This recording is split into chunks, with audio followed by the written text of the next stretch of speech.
Impact of unregulated agriculture on the environment. In a previous video, we discussed why there is an excess of food production resulting in excess food waste in Canada. Spoiler alert, it's partly due to planned obsolescence. We strongly recommend you watch those videos, but here's a quick recap. 58% of food is wasted in Canada. Most of the food waste happens earlier in the food production system, including at the processing, manufacturing, and distribution levels. This waste largely occurs because in Canada, we have no system to monitor and measure food waste, and that really limits the attention and effort we put towards solving the problem. Now, let's look into why food waste is particularly bad for the environment. On its surface level, it's easy to understand why food waste is an environmental problem. It indicates that we're growing more food than we need, which is an unnecessary waste. But we often don't think about how far this waste goes. There are a lot of inputs that go into agriculture: land, water, pesticides, and other processes. Of the 71% of land that is habitable, 50% is used for agriculture. Additionally, according to the Food and Agriculture Organization of the UN, approximately 30% of non-ice covered land on the planet is used for livestock grazing or to grow crops to feed livestock. This is not sustainable for the planet and has resulted in about 20% of pasture land on Earth to be damaged. In more desert climates, it is predicted that up to 73% of pastoral land has been damaged beyond repair.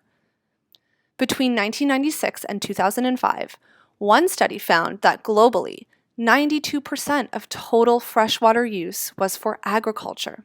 That is very clearly an unequal distribution of natural resources, which otherwise could be used to protect forests and aquatic wildlife. There are also a lot of side effects to food waste. Let's take the example of fertilizer. To produce a lot of food, we are creating more fertilizer, which we are spreading more widely. Creating fertilizer has significant energy and environmental costs, such as air and water pollution. Additionally, it negatively impacts the wildlife in the area as well. For example, one study found that in Canada, loss of wildlife species was found in higher concentrations in areas of agricultural land. Finally, when food is dumped in a landfill instead of being consumed, it releases methane gas. This is a greenhouse gas that contributes to climate change and is 25 times more potent than carbon dioxide. But it is not just carbon dioxide and methane emissions that contribute to drastic environmental impacts. Meat production is not only one of the main sources of methane globally, but it also creates drastic changes to local ecosystems. Approximately 71% of the Amazon rainforest that has been converted into other environments has been done so to create fields for cattle ranching, which not only removes all the local flora and fauna, but can cause soil erosion and other harmful environmental impacts. Another 14% of the Amazon rainforest is destroyed to create soybean and wheat fields to feed cattle on those ranches. This is an astounding destruction of one of the most valued resources of biodiversity in the world. Lastly, recall when we mentioned that about 92% of global freshwater was being provided for agriculture? A third of that is for providing water to livestock. This is a very large hit on local water reservoirs, particularly in desert areas where groundwater is worth its weight in gold.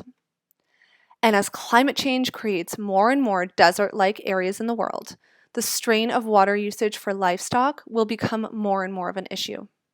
This gives us clear guidance for what needs to be done. In Canada, we need to implement a system that measures and monitors food production with clear milestones to make sure that we are reducing the amount of food waste that occurs. Also, we need to create a system that connects unsold food to organizations and individuals who need it.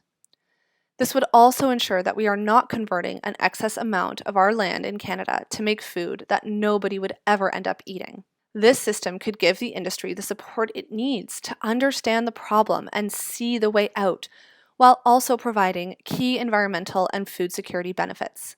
It would also allow a cultural shift from food producers, manufacturers, and distributors, primarily seeing themselves as providers of societal good versus part of an interconnected system for redistributing food to address hunger relief. Here's the thing. Preventing food waste is certainly possible. If we create policies on how to measure and monitor food waste in Canada, we will be able to make significant progress and fast. For example, in 2016, France made it law that grocery stores had to donate food that was near or at the expiry date to food banks or charities.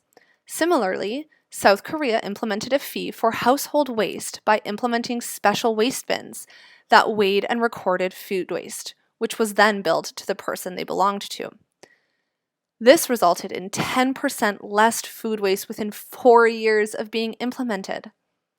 We need to step up in Canada and use our wealth and status to lead the way in creating sustainable, environmental laws and policies that ensure our food system is well regulated. This way, there is no excessive food production and loss, and nobody goes hungry.